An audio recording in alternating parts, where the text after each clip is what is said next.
চৌঠা অক্টোবর তাদের দুজনের প্রথম দেখা হলো। তখন বিকেল ঘনিয়ে আসছে, বাতাসে শীতের আমেজ। 10ই অক্টোবর তাদের দীর্ঘক্ষণ কথা হলো টেলিফোনে। সেদিন ছেলেটি নতুন কেনা টবে গোলাপের চারা লাগালো। 30শে অক্টোবর রেস্টুরেন্টের নিরালাপ কেবিনে ছেলেটি বলল, তোমাকে আমি ভালোবাসি। মেয়েটি লজ্জায় মাথা নিচু করে টেবিলে আঁকিবুকি কাটল। 12ই ডিসেম্বর গোলাপ গাছে কুড়ি ধরল। মেয়েটি রেস্টুরেন্টে ছেলেটিকে জিজ্ঞাসা করল, কেন ভালোবাসো আমায়? আমি সুন্দরী তাই? তোমার চেয়েও সুন্দরী আছে কত। আমার বাবার প্রচুর অর্থ তাই? তোমার বাবার চেয়ে বড়লোক এখানে কম আছে? তাহলে ভালোবাসি ভালোবাসি তার আবার কারণ হয় নাকি? মেয়েটি বাড়ি ফিরে বন্ধুদের টেলিফোন করল। সবাই এক বাক্যে বুঝিয়ে দিল, ভালো যখন বাসে তখন একটা কিছু কারণ আছে তো বটে, সেটা না বুঝে বেশি এগোস না। 30 জানুয়ারি মেয়েটি বলল, আমার কাছে কি চাও? কই চাইনি তো কিছু। ভালোবাসো অথচ চাও না? তাহলে না চাহিলে যারে পাওয়া যায়। এ তো গান, শুধুই গান, তাছাড়া কি? কিছুই যদি না চাও তবে ভালোবাসো কেন? ভালোবাসি তাই ভালোবাসা দিতে চাই, চাইবো কেন? তুমি সত্যিই অদ্ভুত। 10ই ফেব্রুয়ারি দুজনের দেখা হলো মেট্রো স্টেশনে, পাতালে। ছেলেটি বলল, আমি কাল সারা রাত বাঁশি বাজিয়েছি। সারা রাত সেই সুরের মায়াবী আলোয় তুমি নাচছিলে। অসামান্য অনন্য সে নাচ। ধুত, কাল সারা রাত আমি ঘুমিয়েছি। আমি কিন্তু তোমার নাচই দেখে গেছি সারা রাত। তোমার বাঁশি একদিন শুনতে হবে। 10ই মার্চ ছেলেটি বাঁশি বাজালো, মেয়েটি শুনল। সময় থমকে থেমে রইল অনেকক্ষণ। বাঁশি যখন থামল, মেয়েটির দু চোখ ভরা জলে। বলল, বাঁশি শুনতে শুনতে আমার ঘুম এলো আবেশে। আমি দেখলাম আমি নাচছি, মেঘের মাঝখানে তারাদের পাশে আমি নাচছি। আকাশে ফুলের গন্ধ। ডাক্তার আমায় বাঁশি বাজাতে নিষেধ করেছিলেন। সে কি, কেন?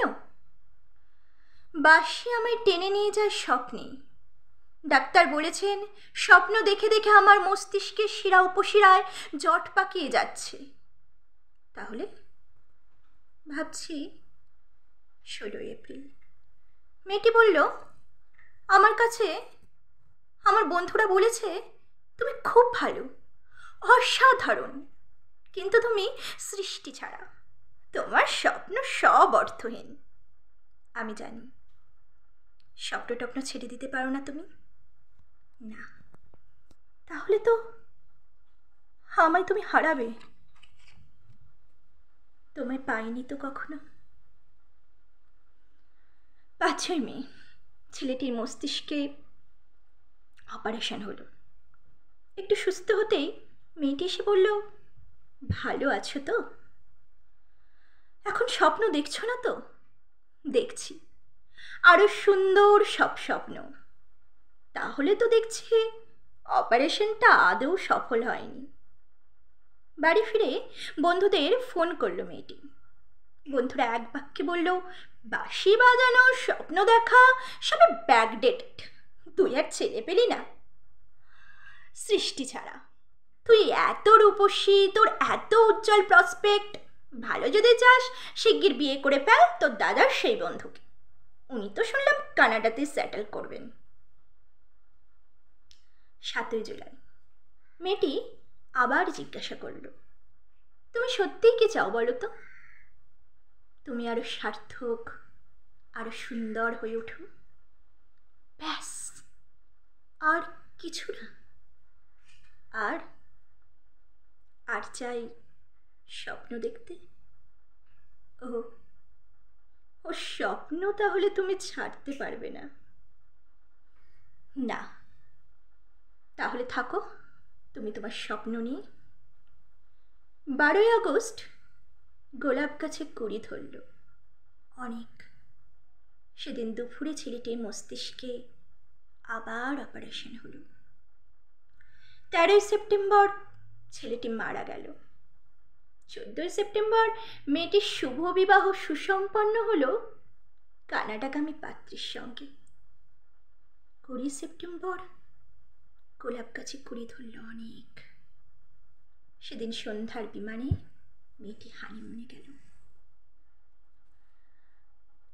যাবার আগে বন্ধুদের বলে গেল, স্বপ্নের চেয়ে বাস্তব অনেক সুন্দর, অনেক ভালো রে, অনেক মধুর।